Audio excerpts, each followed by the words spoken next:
5, 4, 3, 2, 1, fire.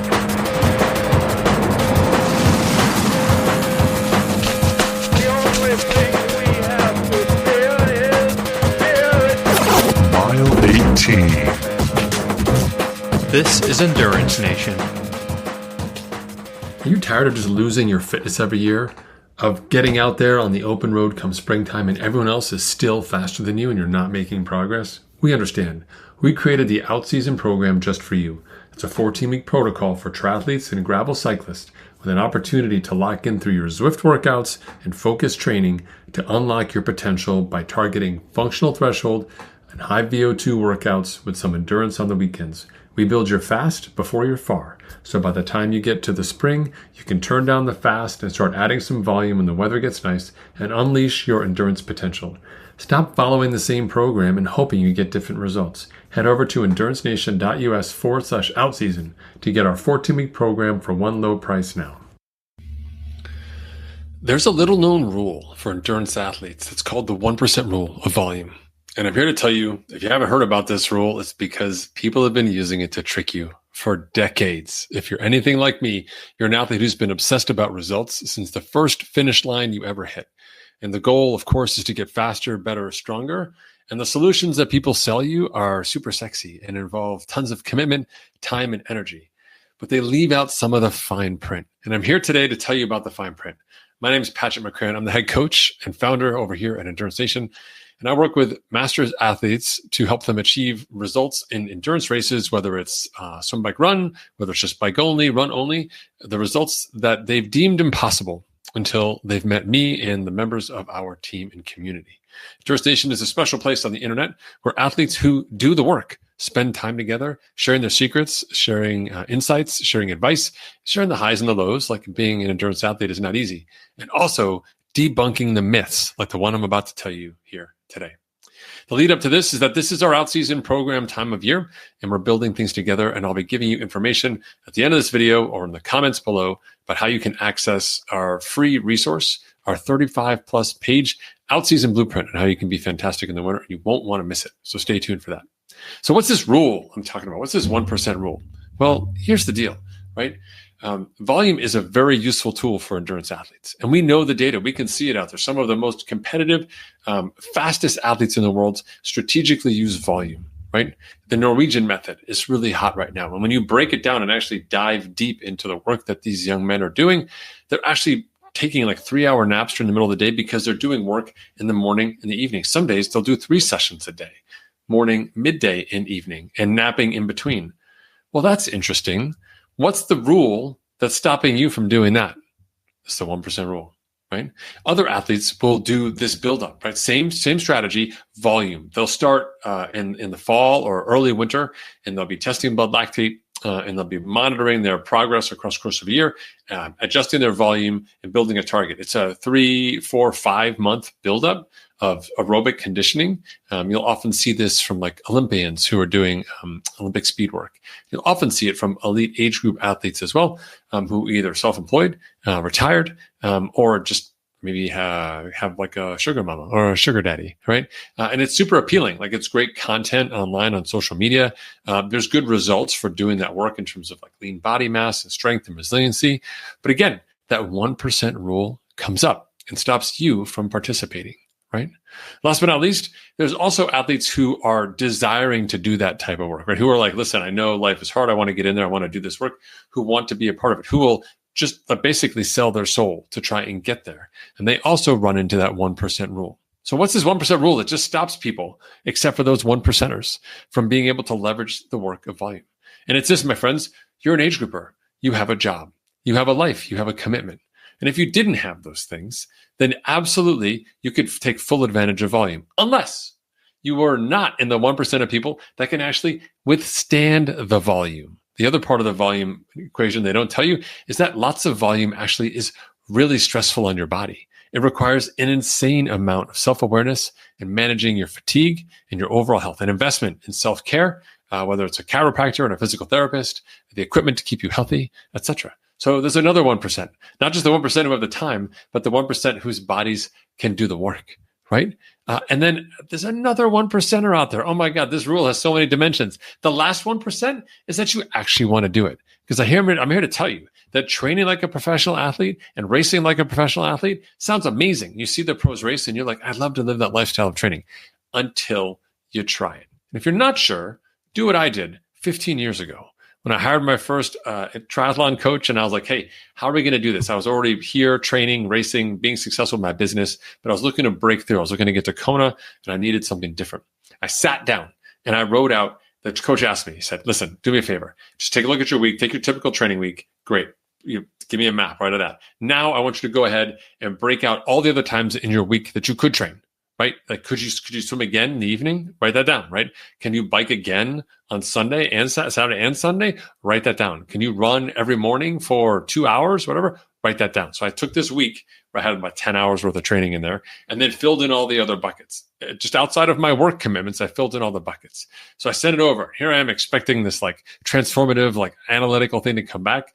And he looks at it and he says, this is fantastic. I see all the extra stuff that you added on top of your baseline. I was like, great. Okay. So what's the secret? He said, the secret? He's like, do this for 6 weeks. Do all of this, all of the training, all the time for 6 weeks. Come back to me and then we'll see where you're at. That was it. That's like literally, it's like a grind. It's a grist mill. We see that here in the Northeast with athletes who compete and train at a high level for the Boston Marathon on some of the athletic clubs associated with the race.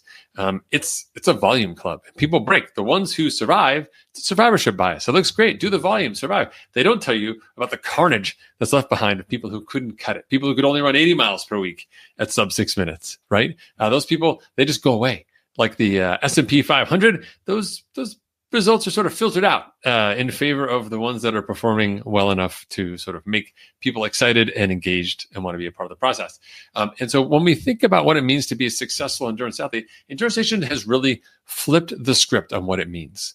And it starts with our winter program, but more deeply, I want to talk about some of the philosophies that get there so you can understand how we do this, right? So volume is effective. Don't get me wrong. The data doesn't lie. The problem is volume doesn't work for people who have lives. Volume doesn't work for people who have to stay up late, who have young kids. Volume doesn't work for people who have a job that's 9 to 5, but also sometimes more, or a rough commute. Volume doesn't work for people who have interest outside of like work and family, who maybe have a hobby or something else they want to do. Volume doesn't work because you have to commit to it for such a long time frame. Volume doesn't work because the delayed gratification is so large. No race. You just get to start training for a race in 5 months that most people just can't make it. It's just too damn boring. This is why you see a lot of these professionals, whether they be runners or cyclists, triathletes, whatever it may be, are actually part of teams because they need a way to break the monotony. They need someone else who's bought in to do it. But you and I, we're training on our own. We're in the basement. We're in the garage. We're doing this work on our own. How long can you really sustain it? Listen, I've been in the game for almost 24 years here as an athlete, and I've seen people try the game. And most people can make it. The most successful I've seen is about 6 months before they just can't make it anymore because it is a massive grind. The toll is phenomenal. And for an honest age grouper as well, it's really damn expensive to just buy that much food. Like all the food you need to eat for all that volume is insane. I don't even know how some of these sponsored athletes make it work unless you're sponsored by like Wegmans or Shaw's or Whole Foods. It's not going to really work out for you. Right? So how do we handle this balance inside Endurance Nation? If we know volume works, but we also know the majority of athletes can't leverage volume to the extent to which it will deliver the results they need, we get sneaky. All right. So how do we use volume inside Endurance Nation? Well, I really want to talk to you about the winter, but I'll tell you this. We use a couple of key mechanisms, right? We have training camps that we use. So we'll actually take people away and we'll do 5 or 6 days of really low base volume work. That, as a counterpoint to regular training, it's actually a significant dose of training, right? We'll compress that volume into a week so we can remove the distractions for a week. You pay the price to go somewhere to do this training, and it removes the distractions, the obligations. You can do the work and see results for it. Now, those results don't last all year, but they can carry you through this year. They can actually significantly level you up. Another way we do it for people who don't want to travel is we have big weeks. We've got a big bike week and we've got a big try week. It's 2 protocols.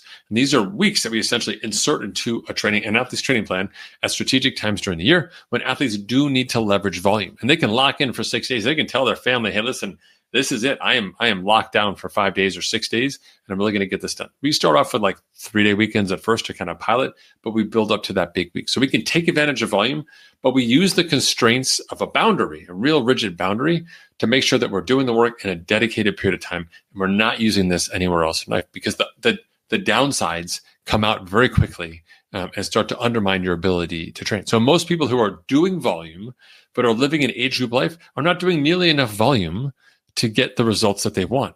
If you go take a look at your favorite triathlete, for example, pro triathlete, and see how much aerobic volume are they doing, you'll see 20 to 25 hours in the off season of aerobic volume. Your best week, your peak week has probably never cracked 20 hours. How can you possibly stack 10, 25-hour weeks together? You can't. For most of you, that's your annual training volume just compressed into 10 weeks. It's going to take you 5 or 6 years to get to a place where you can even hang that type of program on the wall and actually go after it. The cost is massive. I'll see you in 2031. Can't wait to see how fit you are when we get there. Right? So we don't do that. We use that volume and strategic doses. And the counterpoint to that is we actually make training really interesting for you. We use intervals to create stress in your training, and you'll see it happen in our out-season program, where we constrain the time of your training every single week, and we manipulate the intensity within the context of those different workouts, whether they're one sport or multi-sport, to actually create additional training stress and to see the results that we want. At the counterpoint, the balance of doing this quality work in short periods of time means that we have plenty of time in your life to recover from the work that we're doing. We have opportunities as we move in season to add volume and get additional growth out of things, right?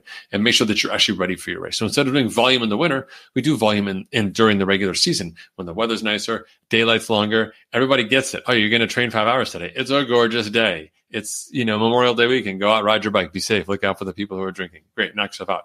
Trying to do 5 hours on like December 3rd, your spouse is going to go nuts. What are you doing 5 hours on the bike in the basement now? You're going to be gone from 9 a.m. until 2 p.m. in the basement. You're here, but you're not here. For what?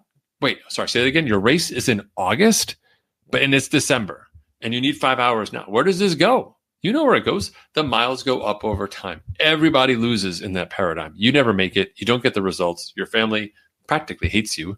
And there you are stuck in your basement, like in this sick punishment mode. Whereas your favorite pro athletes are like, actually in the winter, I just go to Australia and train. And you're like, oh, that must be nice. I don't get to leave Cleveland. This is where I'm stuck, right? Like this is the work. So we don't think about it that way.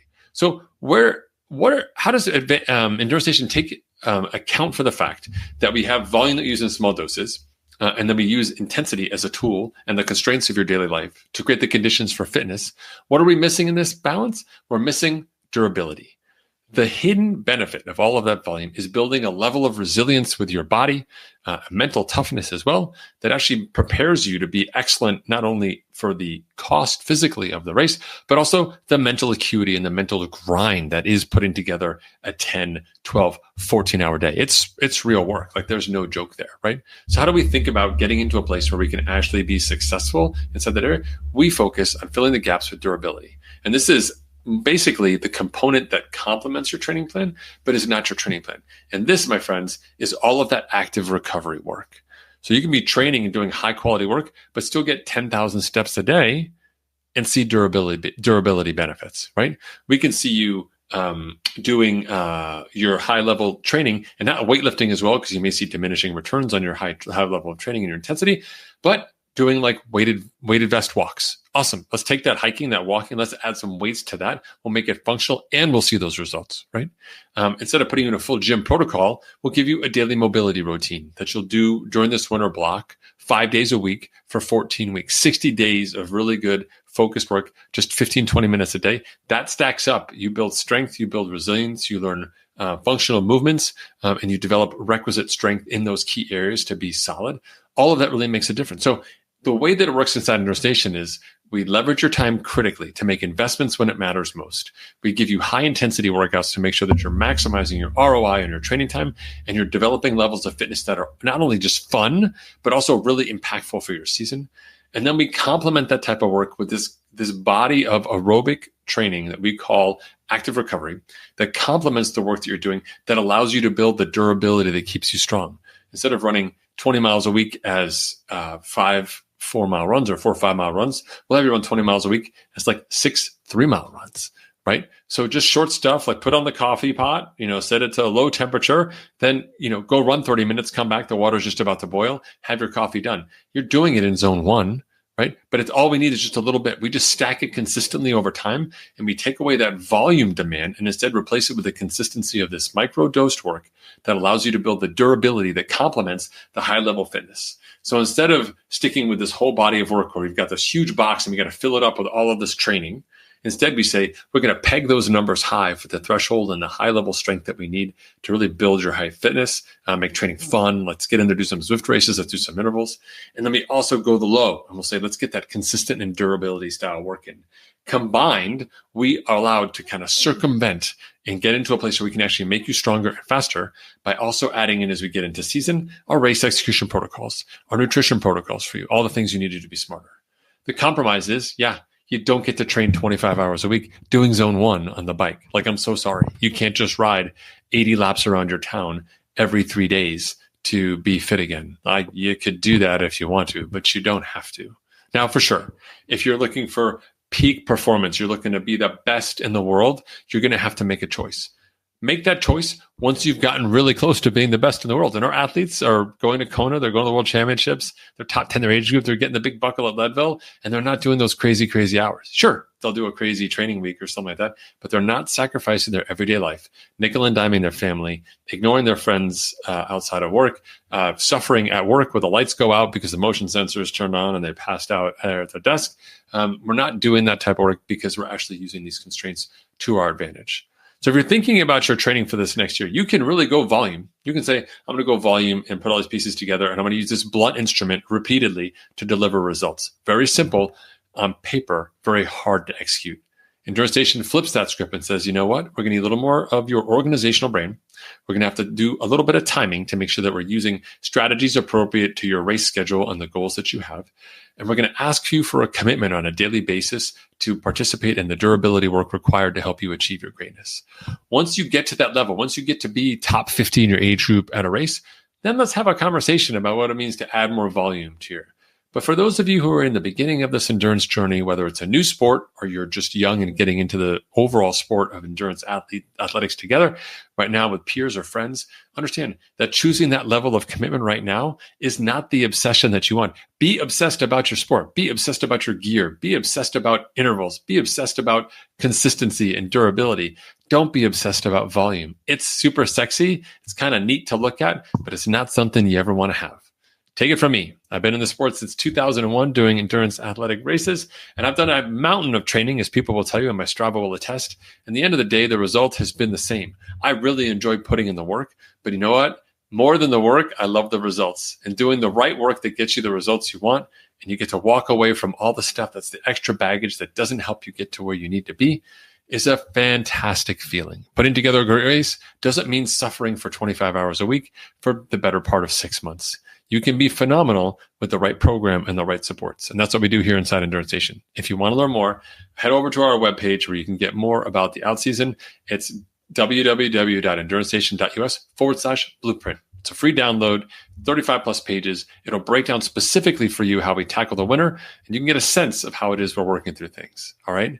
Thanks, everyone. I'll be back with another opportunity for you to learn about how Endurance Nation is flipping the traditional endurance coaching model on its head and helping you and age groups just like you to have a fantastic season without all that baggage that nobody wants. Thanks, everyone. Have a fantastic week. I'll see you next time. Endurance Nation.